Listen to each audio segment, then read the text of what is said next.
दोस्तों जब भी स्टूडेंट पहली बार यूपीएससी ईपीएफओ के बारे में सुनता है तो उसके मन में यही सवाल आता है कि सर क्या मैं एपीएफसी ईओ एग्जाम के लिए एलिजिबल हूं, क्या मैं दोनों एग्जाम दे सकता हूं या फिर कोई एक एग्जाम दे सकता हूं। इन एग्जाम्स में कोई डिजायरेबल क्वालिफिकेशन तो मेंशन नहीं कर रखी है। क्या इन एग्जाम्स में एलिजिबल होने के लिए मुझे कोई वर्क एक्सपीरियंस तो नहीं चाहिए।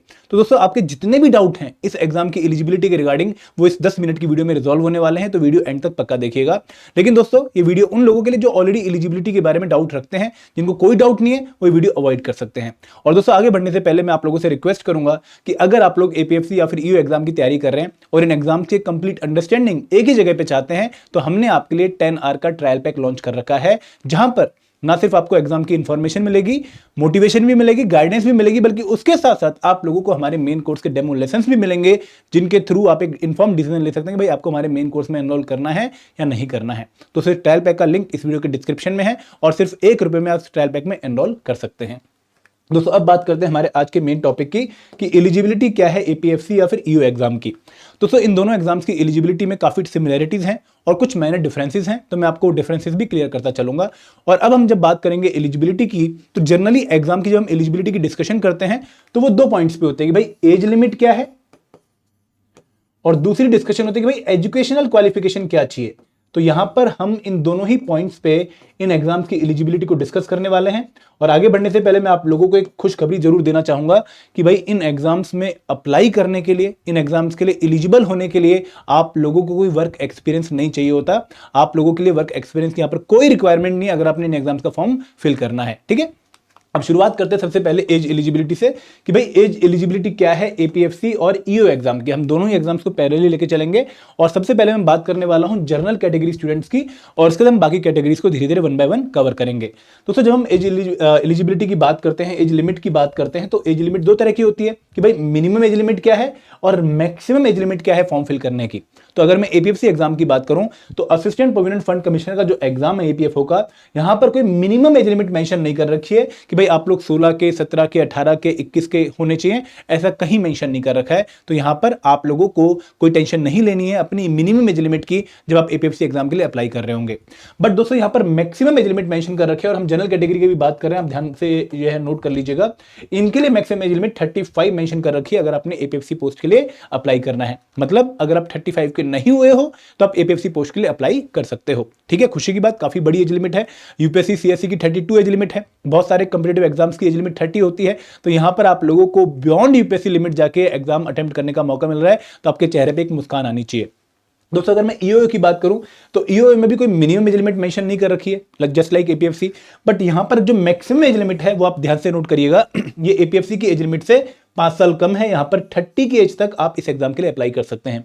अब दोस्तों डिफरेंसेस क्यों है कि भाई ये लोअर पोस्ट है, लेवल 8 पोस्ट है, और ये हायर पोस्ट है, लेवल 10 पोस्ट है, तो थोड़ा बहुत तो डिफरेंस रहेगा ही रहेगा। तो यहां पर 5 साल का एज डिफरेंस है मैक्सिमम एज लिमिट में for the general category student. आगे बढ़ते हैं दोस्तों, जब आप एज लिमिट देख रहे होंगे तो आपके मन में 3 सवाल आ रहे होंगे कि सर यहां पर अगर मैं 30 से छोटा हूं तो क्या होगा, अगर मैं 30 से 35 के बीच में हूं तो क्या होगा, और अगर मैं 35 से ज्यादा हूं तो क्या होगा। तो आप ध्यान से नोट करिएगा, ये आपके लिए इंपॉर्टेंट है कि भाई अगर आपकी एज 35 से ज्यादा हो चुकी है और आप जनरल कैटेगरी स्टूडेंट हैं, तो ना तो आप एपीएफसी के लिए अप्लाई कर पाएंगे और ना ही आप ईओ के लिए अप्लाई कर पाएंगे, क्योंकि आप एपीएफसी की भी मैक्सिमम एज लिमिट को क्रॉस कर चुके हैं और आप ईओ की मैक्सिमम एज लिमिट तो ऑलरेडी क्रॉस कर चुके हैं।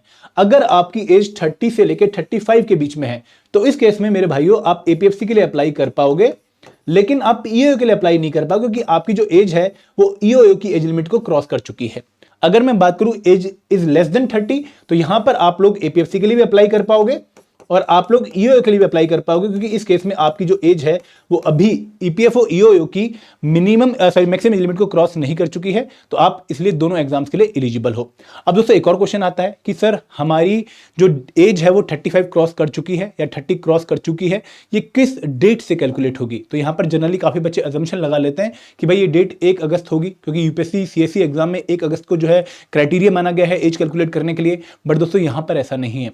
अगर आप बात करें एपीएफसी एग्जाम की, यहां पर जो कट ऑफ डेट है वो नोटिफिकेशन में मेंशन कर रखी है कि भाई जो लास्ट डेट होगी एप्लीकेशन फॉर्म फिल करने की, उस डेट पर कैलकुलेट किया जाएगा कि भाई आप 35 के हो चुके हो या 30 के हो चुके हो या किस एज लिमिट के आप हो। अब दोस्तों ये क्या है समझिए ध्यान से कि लास्ट टाइम 25 फरवरी 2023 को एग्जाम की नोटिफिकेशन आई थी और 17 March 2023 was the last date of filling of application form. तो 17 मार्च को ये चेक किया जाना था कि भाई आप इनमें से किस 3 कैटेगरी में से बिलोंग करते हो। तो 17 March 2023 was the cut off date for deciding your age. I hope clarity मिल गई होगी। आगे बढ़ते हैं दोस्तों, अब बात करते हैं एज रिलैक्सेशन की कैटेगरी वाइज। तो यहां पर मैंने एक चार्ट बना रखा है आप लोगों को सिंप्लीफाई करने के लिए कि भाई आप अदर बैकवर्ड क्लासेस से, ओबीसी क्लासेस से अगर बिलोंग करते हो तो आपकी एज रिलैक्सेशन है 3 years over the maximum age limit for general category. तो जनरल कैटेगरी की एपीएफसी के लिए मैक्सिमम एज लिमिट क्या थी? 35। तो आपको 3 साल की रिलैक्सेशन मिले तो आपकी मैक्सिमम एज लिमिट एपीएफसी के लिए अप्लाई करने के लिए 38 ईयर होनी चाहिए और ईओ के लिए अप्लाई करने के लिए 33 होनी चाहिए। अगर आप शेड्यूल कास्ट से बिलोंग करते हो, शेड्यूल ट्राइब कैटेगरी से बिलोंग करते हो, तो यहां पर 40 for APFC and 35 for EO, क्योंकि आपकी रिलैक्सेशन 5 ईयर है। अगर आप person with benchmark disability category से बिलोंग करते हो और आपकी डिसेबिलिटी ग्रेटर देन 40% है तो आपको 10 ईयर की रिलैक्सेशन मिलेगी। तो यहां पर आपकी एपीएफसी के लिए मैक्सिमम लिमिट 45 ईयर है और ईओ के लिए मैक्सिमम लिमिट 40 ईयर है। अगर आप एक्स सर्विसमैन हो, कमीशनड ऑफिसर थे, ईपीएफओ के एम्प्लॉय हो या सेंट्रल गवर्नमेंट के एम्प्लॉय हो, तो इन केसेस में भी आपकी जो एज रिलैक्सेशन है वो 5 ईयर की है। तो आपको यहां पर 40 फॉर एपीएफसी एंड 35 ईयर्स तक फॉर ईओ अप्लाई करने का मौका मिलता है। अगेन इसके बारे में कोई कंफ्यूजन किसी को नहीं होनी चाहिए। तो यहां पर नोटिफिकेशन में मेंशन भी कर रखा है कि भाई एक्स सर्विसमैन आपके लिए 5 साल की रिलैक्सेशन है, लेकिन कंडीशन क्या है कि भाई आप लोगों ने आर्म्ड फोर्सेस में जो है not less than 6 month after री अटेस्टेशन काम किया हो, ये आपको जरूरी है, तभी आपको जो है 5 साल की रिलैक्सेशन मिलेगी। और जो SC/ST हैं अगेन उनके लिए जो है एज लिमिट की जो रिलैक्सेशन वो 5 ईयर है। आगे बढ़ते हैं, अगर मैं पर्सन बेंचमार्क डिसेबिलिटी के लिए बात करूं तो 10 ईयर की रिलैक्सेशन है, लेकिन यहां पर रिलैक्सेशन उन्हीं के लिए जिनके पास लगभग 40% की जो है डिसेबिलिटी कैटेगरी जो है वो क्रॉस कर चुके हैं।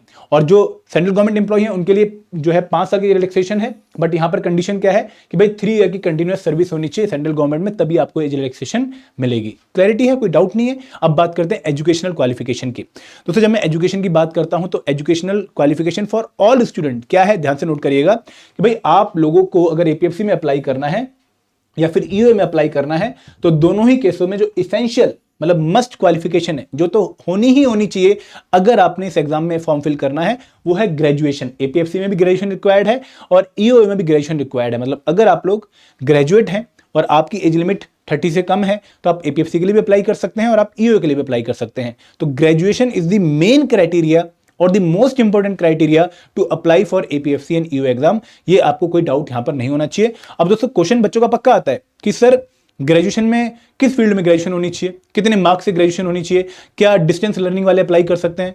दोस्तों कितने भी मार्क्स से ग्रेजुएशन क्यों ना हो आप अप्लाई कर सकते हैं। 40% वाला भी अप्लाई कर सकता है, 60% वाला भी अप्लाई कर सकता है, 90% वाला भी अप्लाई कर सकता है। आपकी बीए में ग्रेजुएशन है, आपकी बीएससी में है, बीकॉम है, बीटेक है, बीबीए है, किसी भी फील्ड में ग्रेजुएशन क्यों ना हो, अगर ग्रेजुएशन कंप्लीट है तो you can apply for APFC and EO exam. कोई डाउट वहां पर मत रखिएगा। आपने डिस्टेंस लर्निंग से करी है तो भी अप्लाई कर सकते हैं, आप रेगुलरली जो है कॉलेज जाके जो है ग्रेजुएशन कर रहे हैं तो भी आप अप्लाई कर सकते हैं। तो यहां पर कोई भी ऐसी सब क्राइटेरिया यहां पर मेंशन नहीं करी गई है नोटिफिकेशन में जो आपको बाउंड करे या फिर आपको हटाए for applying for APFC and EO exam. ठीक है। अब दोस्तों यहां पर एपीएफसी के केस में ना इन्होंने एक डिजायरेबल क्वालिफिकेशन का जो है मसाला डाल दिया है और काफी बच्चों के डिजायरेबल क्वालिफिकेशन परेशान करती है। अब डिजायरेबल क्वालिफिकेशन क्या होती है कि भाई अगर ये क्वालिफिकेशन है आप लोगों के पास तो आपको मोर डिजायर्ड माना जाएगा, मोर सुटेबल माना जाएगा फॉर द पोस्ट। बट क्या इसका इंपैक्ट है सिलेक्शन में, मैं अभी आपको बताऊंगा आगे वाली स्लाइड पे। डिजायरेबल क्वालिफिकेशन क्या मेंशन करेगी भाई, अगर किसी बच्चे के पास डिप्लोमा है कंपनी लॉ में, लेबर लॉ में या फिर पब्लिक एडमिनिस्ट्रेशन में तो उसको मोर डिजायर्ड माना जाएगा। ठीक है। अब दोस्तों यहां पर मिनिमम क्वालिफिकेशन उन्होंने मेंशन तो कर दी है, बट आप लोगों ने समझना है कि आपके मन में फिर भी कुछ डाउट आने वाले हैं। उनका सॉल्यूशन क्या है कि can final year student apply for this exam? Yes he can apply for this exam अगर उसके पास इंटरव्यू से पहले पहले सारे डॉक्यूमेंट अपने रेडी होंगे जो वो दिखाएगा ग्रेजुएशन के सर्टिफिकेट के साथ, जिसके बेसिस पर उसको इंटरव्यू में जाने का मौका मिलेगा। कि ग्रेजुएशन थ्रू ओपन लर्निंग और डिस्टेंस एजुकेशन अलाउड? बिल्कुल अलाउड है, कोई इसमें जो है आपको टेंशन नहीं लेने वाली। Is there any criteria regarding minimum marks in graduation? नहीं, ये भी कोई जो है क्राइटेरिया मेंशन नहीं कर रखा है। आपके कितने भी मार्क्स से ग्रेजुएशन क्यों ना हो, you can apply for both APFC and EO exam. ठीक है, आगे बढ़े तो अब बात करते हैं इंपैक्ट ऑफ डिजायरेबल क्वालिफिकेशन। आप लोगों को मैंने बताया कि भाई डिजायर्ड का मतलब है मोर सुटेबिलिटी, कि भाई आप लोगों को मोर सुटेबल माना जाएगा किस फील्ड में, कि भाई अगर आपके पास डिप्लोमा है कंपनी लॉ में, लेबर लॉ में, पब्लिक एडमिनिस्ट्रेशन में, तो आपको एपीएफसी एग्जाम के लिए मोर सुटेबल माना जाएगा। अब इसका इंपैक्ट क्या है? तो सर डिजायरेबल क्वालिफिकेशन का as such there is no impact on your selection. Trust me, पुराने 2021 में ईओ में ये डिजायरेबल क्वालिफिकेशन मेंशन करी, 23 में हटा दी उन्होंने, और 23 में एपीएफसी में डिजायरेबल क्वालिफिकेशन मेंशन थी, बट इसका इंपैक्ट सिलेक्शन में नहीं होता। डिजायरेबल क्वालिफिकेशन उन्होंने क्यों मेंशन करी थी कि भाई अगर किसी केस में नंबर ऑफ एप्लीकेंट्स बहुत कम आते हैं एग्जाम में, फॉर एग्जाम्पल अगर इस एग्जाम का फॉर्म निकला और सिर्फ 5000 लोगों ने अप्लाई किया तो उस केस में यूपीएससी रिक्रूटमेंट टेस्ट के थ्रू शॉर्टलिस्ट नहीं करेगा बच्चे को। यूपीएससी उस केस में देखेगा भाई कितने लोगों के पास डिजायर्ड क्वालिफिकेशन है, सिर्फ उनको इंटरव्यू के लिए कॉल करेगा और इंटरव्यू को बुला के उनको सिलेक्ट करेगा। अगर ये जो नंबर ऑफ एप्लीकेंट्स हैं ये बहुत ज्यादा हो जाते हैं, मतलब क्रॉस कर जाते हैं 1 लाख प्लस, तो उस केस में यूपीएससी डिजायरेबल क्वालिफिकेशन को फॉलो नहीं करेगा। उस केस में वो एक रिक्रूटमेंट टेस्ट को फॉलो करेगा फॉर कंडक्टिंग द एग्जाम। मतलब यहां पर जो सिलेक्शन क्राइटेरिया है वो on the basis of desirable qualification हो सकता है अगर नंबर ऑफ स्टूडेंट कम है। तो यहां पर बहुत इंपॉर्टेंट ये पॉइंट है। बट क्योंकि नंबर ऑफ स्टूडेंट कम नहीं होते हैं, पिछली बार 3,60,000 लोगों ने पेपर दिया है एपीएफसी पोस्ट का, 10,47,000 लोगों ने फॉर्म फिल किया है एपीएफसी पोस्ट का, तो उस केस में recruitment test is the main criteria for getting the selection for the APFC post. तो यहां पर आप लोगों ने टेंशन नहीं लेनी है। अगर आपके पास डिजायरेबल क्वालिफिकेशन नहीं है तो फर्क नहीं पड़ने वाला आपकी सिलेक्शन पे। ठीक है, आगे बढ़ें दोस्तों। अगर आप लोग इस एग्जाम की तैयारी कर रहे हैं, अब आपको एलिजिबिलिटी के बारे में जो है क्लैरिटी मिल गई होगी। आप सेल्फ स्टडी की तो तैयारी कर सकते हैं, पूरे चांसेस है सेल्फ स्टडी के थ्रू भी एग्जाम क्वालिफाई करने के। पहले भी काफी बच्चों ने क्वालिफाई किया है। बट अगर आप कोर्स के थ्रू क्वालिफाई करना चाहते हो तो हमने 3 डिफरेंट कोर्सेज आपके लॉन्च किए हैं, जिनमें सबसे पहले है मास्टर कोर्स, जो कि कंप्रेहेंसिव कोर्स है, जहां पर हर एक कंपोनेंट को हम एंड टू एंड कवर करवा रहे हैं for all APFC and EO exam. और यहां पर आप लोगों को सबसे अच्छी बात क्या है कि वीकली मेंटर टॉक सेशन देखने को मिलेगा, चैप्टर वाइज क्विज देखने को मिलेंगे, वीडियोस देखने को मिलेंगे, डाउनलोडेबल नोट्स देखने को मिलेंगे। सेकंड कोर्स है टेस्ट सीरीज प्लस, जो कि यूपीएससी वाले बच्चों के लिए है, जहां पर हम आपको जीएस एंड क्यूआरई के प्रैक्टिस एमसीक्यूज दे रहे हैं, जो कि आपने ऑलरेडी यूपीएससी की प्रिपरेशन में कवर कर लिए हैं। लेकिन जो कंपोनेंट आपने कभी नहीं पढ़े हैं, जैसे accountancy, iron and labour law, उनका यहाँ पे हम कंप्लीट कवरेज आपको प्रोवाइड कर रहे हैं।